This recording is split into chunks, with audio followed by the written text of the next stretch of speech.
thought the missing frame was just a glitch, but then it happened again, always the same second, always his face missing. What happens when you can't trust the version of yourself that shows up on the tape? Kareem had worked night security at the Atrian Data Center for 6 years. Quiet work, decent pay, and best of all, no people. He liked the silence, the solitude, the long dark corridors, humming with the low buzz of servers and nothing else. The job was routine patrol once every hour. Check the thermal logs and review the overnight surveillance footage on loop in the break room. Nothing ever happened there until it did. It was a Wednesday morning around 3:17 a.m. when he first noticed the glitch. He just returned from his hourly walk, poured a mug of coffee from the rusted machine in the corner, and sat down to review the live feeds. Something felt off. The footage from Corridor 3C skipped. A single frame, maybe two, just blinked away. Kareem scrubbed back. The hallway was empty. Then it flickered. Then he was on the other end of the hall. 1 second he wasn't there, the next he was. His arrival was abrupt, like someone had dragged and dropped him into the scene. He leaned in close to the monitor, heart ticking a little faster than it should have. He knew that hallway. He knew that camera. He just walked through it moments ago. He rewound the footage further. At 31,522, he was seen walking past the entrance to Corridor 3C. At 31,527, he was gone. Then, 31,528, he reappeared. 30 feet ahead, no footsteps, no transition, just a cut, like the tape had been tampered with. He checked the camera logs. No interference, no errors reported. Nothing unusual in the timestamp or the backup data. He brushed it off as a recording glitch. Maybe the software had skipped. He marked it mentally but didn't log it in the incident report. There was nothing to report. Not really. The next night he checked again. Same time, Corridor 3C. This time it wasn't just a frame missing, it was two. His face as he turned toward the camera was absent. Blurred, like static had crawled over it, then cleared in the next second. But everything else was crisp. The door labels, the ceiling lights. Only his face was gone. A ripple of unease curled in his stomach. He tried comparing the two nights, exported the clips frame by frame. He analyzed them holding the mouse button so long his finger went numb. The pattern was consistent. Always in Corridor 3C, always around 3:15 a.m., and always for just a moment. His presence on the footage felt wrong, off kilter, as if the man on the screen was not quite him. By Friday, the third incident occurred, and this time the missing frame wasn't a blur, it was something else. He sat in the break room, fluorescent lights humming overhead, eyes aching from lack of sleep. When he scrubbed to the glitch point, he saw something he hadn't expected himself. Standing completely still in the hallway facing the camera, but he didn't remember doing that. He was supposed to have just walked past, heading toward the server wing. Yet the tape showed him stopping dead, turning to look directly into the lens for precisely 1 second. His eyes were wide, his mouth slightly open, as though caught mid-breath. Then the tape resumed and he continued walking. Like nothing happened, he stared at the frozen frame, studying the expression. It looked like him. It was him. But something about the gaze felt hollow, performed like it was trying to imitate how he'd look in that moment. He couldn't look away. That image of himself staring straight through the screen sank into his mind like a stone into water. He tried to find explanations. Maybe someone was playing a trick. Maybe there was a timing sync error with the system. He reset the cameras. He ran diagnostics. He even stayed in Corridor 3C that night, standing under the lens at 3:15 a.m. to see if it would glitch in real time. But nothing happened while he was there. Only the recorded footage showed the anomaly. He left work that night with a knot in his chest. The city was silent, washed in sodium streetlight. Everything felt a little unreal. The silence too quiet, the shadows too deep. As he walked to his car, he glanced at the side mirror, and for a heartbeat, he thought he saw his reflection smile when he hadn't, shook his head. Lack of sleep. That was all. Paranoia brewed easily in quiet places. But the next night the footage showed something even stranger. At 3:1530, The camera feed flickered. Kareem appeared in corridor 3C as usual, but this time there were two of him, one walking forward as always, and the other standing in the far corner motionless, arms hanging limp, head slightly tilted. The second Kareem didn't move, didn't blink, just watched. He stared at the screen for nearly an hour, rewinding and replaying, trying to rationalize what he was seeing. No one could access the building at that hour. Every door required dual authentication, and he hadn't seen anyone during his patrol. But there it was, two versions of him in the same frame, one doing what he remembered, the other doing nothing at all. He didn't go home after his shift. He sat in his car in the Atrion parking lot, trembling hands clutching the steering wheel, mind spiraling. What if he was losing his mind? What if he was sleepwalking, dissociating? Could stress do that? He drove to a motel on the outskirts of the city and paid cash for a room. Sleep didn't come by the following Monday. The footage had changed again. Now the second Kareem wasn't just standing, he was mimicking. When Kareem scratched his neck, so did the double. When he turned his head, so did the double. But half a second too late, like a puppet struggling to keep up. When he stepped out of frame, the second version remained still and waiting. That night Kareem went into corridor 3C with a mirror he'd taken from the locker room. He stood beneath the camera and held the mirror up so the lens could see what he saw. Nothing unusual, just his reflection alone, but the footage the next day told a different story. The tape showed him holding the mirror, staring into it, and standing behind him, just barely visible at the edge of the frame, was the second Kareem, not reflected in the mirror standing behind it. And smiling Kareem fell out of his chair when he saw it. The blood drained from his face, his skin cold. He paused the frame, enhanced it. The second Kareem's face was distorted slightly, as if it had been stretched.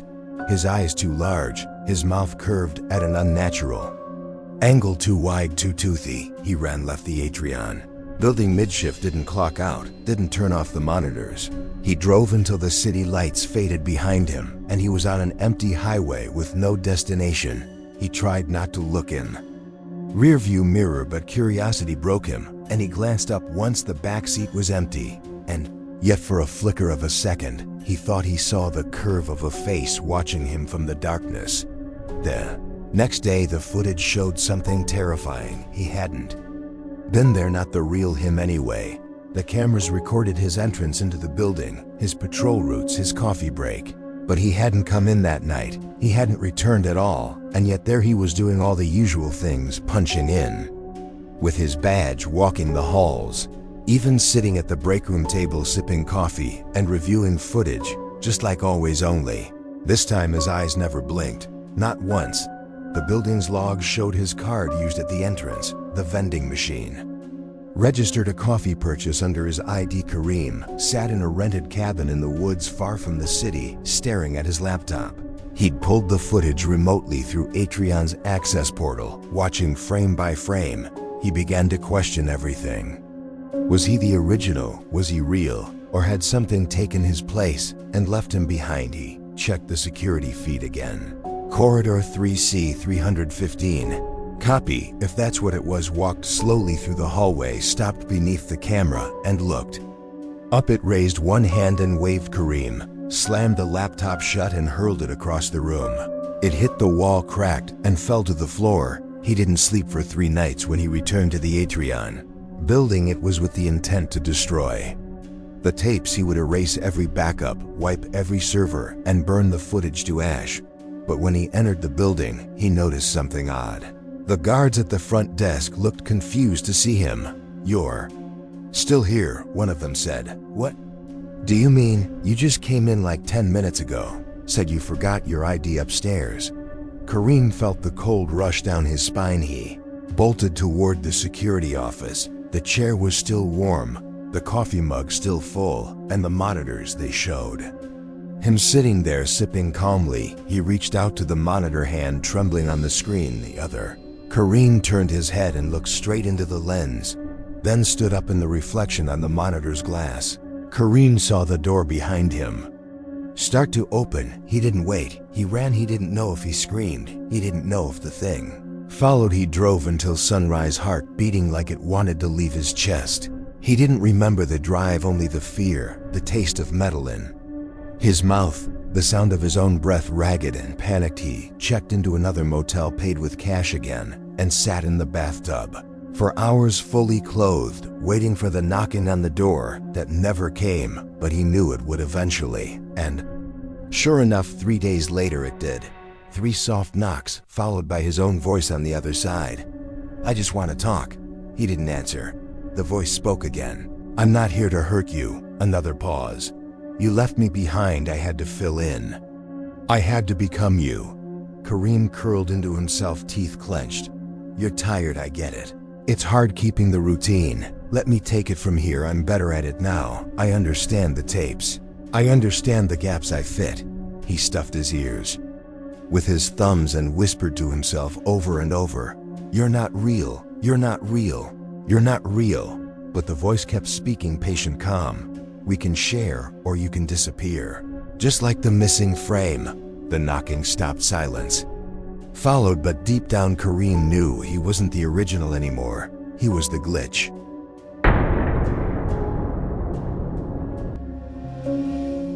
He thought the strange glint in the janitor's eyes was just the light. But when he smiled like his father, and his father's been dead for 9 years. "My name is Nabil, and for a long time I thought grief just played tricks on the mind." That's what the therapist said anyway. Hallucinations are common with unresolved trauma. They'd tell me, tilting their heads like they were cradling some fragile bird. They said the brain will sometimes try to make sense of things it can't, except like death. But what they never explained was why I kept seeing my father in other people's eyes. Not just people who looked like him. I mean, I would be looking into a stranger's face, a cab driver, a waiter, a man passing by on the street. For just a flicker, the way their pupils locked onto mine, the way their expression shifted ever so slightly. It would be him, my father, same cold gray eyes, same tight smile that didn't quite reach the cheeks, and always this strange look, like he was sizing me up, like he knew something about me that even I didn't. It started 3 years after he died. I was 25, just beginning to get my life together after his funeral had cracked me down the middle. My father had been a strict, distant man, never abusive, not physically, but he had this way of looking at me like I disappointed him. Just by breathing. Growing up, I'd flinch at his footsteps coming down the hall. That silence when he'd stare at me too long, it burrowed deeper than any belt or slap ever could. But I still mourned him when he passed. I mourned the possibility of something better between us that never came. First time I saw him again, I was working at a bookstore. A man came in one evening just before closing, looking for an old Urdu poetry collection. He was in his 60s, maybe unshaven, wearing a brown tweed coat that looked a size too large. I remember the way his fingers traced the spines of the books, like he was reading them through touch. When I finally found the volume he wanted and handed it to him, he looked up, and that's when it happened. His eyes met mine. They weren't the same color, not exactly, but something about the stare stopped me cold. I felt my legs weaken. My heart dropped in my chest like a stone in water. "Good boy," he said. His voice didn't even match my father's, but those words, he used to say them to our dog. Never to me, never once to me. The man walked out of the shop. I didn't follow him. I couldn't. I just stood there shaking, not sure whether I wanted to cry or scream or throw up. That night I dreamed of my father sitting at the edge of my bed, stroking my arm, the way he never did in real life. When I woke up, my sheets were soaked in sweat. I told myself it was just grief, still echoing after all that time. But it kept happening. A week later, I saw him in a cab driver's eyes, only for a second, in the rearview mirror. He smiled exactly the way my father used to when he caught me doing something wrong, but chose not to punish me. That smug, rehearsed little grin. Then came the janitor at my apartment. He never talked much, just nodded and kept to himself. But one day I passed him on the stairwell, and he looked up, and there it was again, that stare. That terrible knowing stare. I stopped going out for a while. After that I started testing it, watching strangers, trying to see if it was all in my head. Most people were normal. Most eyes were just eyes. But every once In a while, someone would meet my gaze, and it would jolt me, like someone had hijacked their body from the inside, and was staring out through a mask made of skin. One night it happened with my best friend Omar, and I had known each other since school.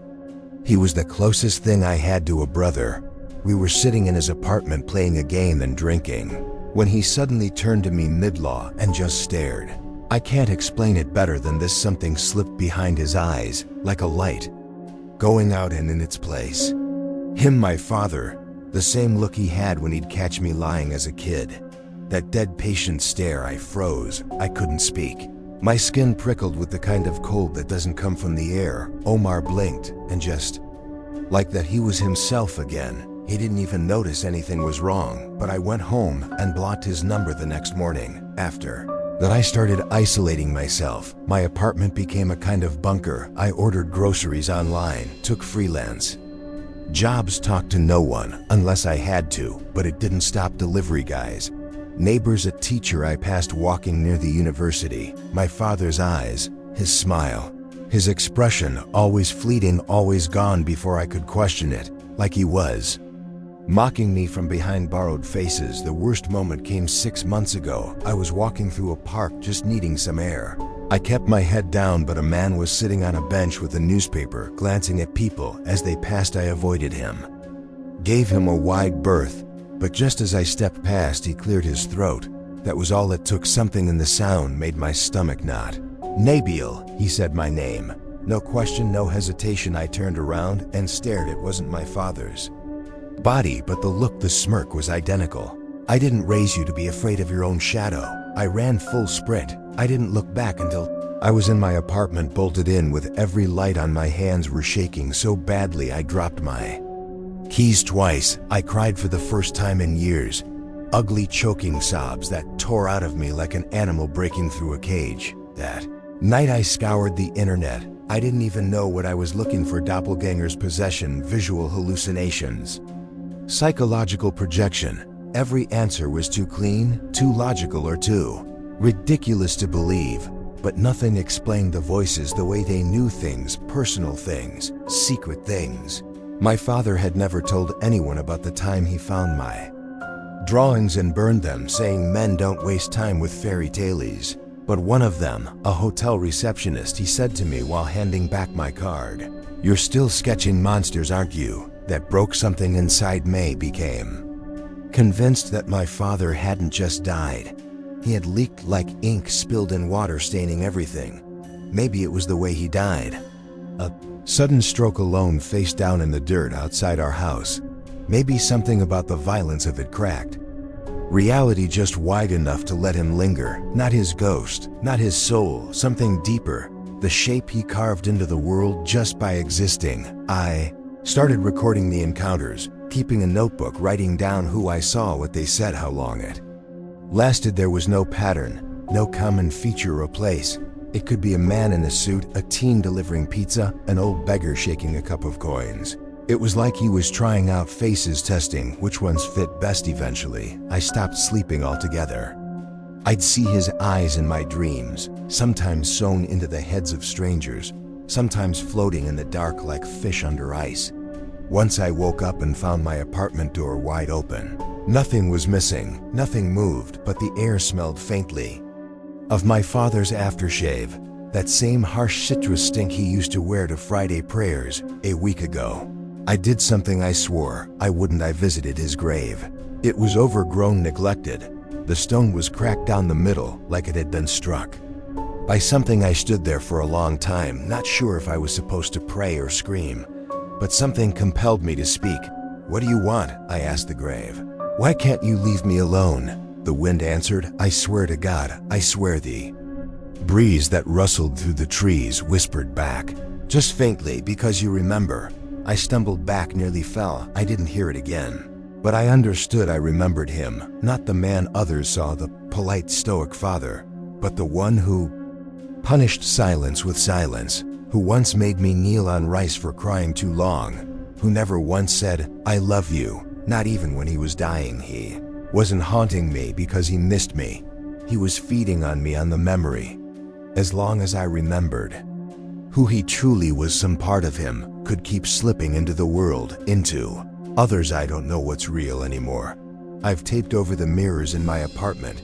I don't trust faces, not even mine. Sometimes I catch myself staring too long at my own reflection and feel it looking back wrong. I don't know if I'm seeing him or if I'm becoming him tonight. I saw him again, not in a stranger, not in a passerby. In the camera, I turned on the laptop for a video call interview, trying to get work again, and there he was, not his full face, no, but his eyes in mine, looking back at me like he'd been hiding there all along. I shut the laptop, smashed it with my fist until the screen cracked and went black. I'm writing this now, not as a confession, but as a warning. If you ever see a man with pale gray eyes who stares too long, too deeply, turn away. Don't speak to him. Don't acknowledge him. He's looking for someone. He's always looking. And if you meet his gaze for too long, he might find what he's searching for in you. I don't think I can stop him anymore. He's too deep. I think he's figured it out. The perfect disguise. He's going to wear me next.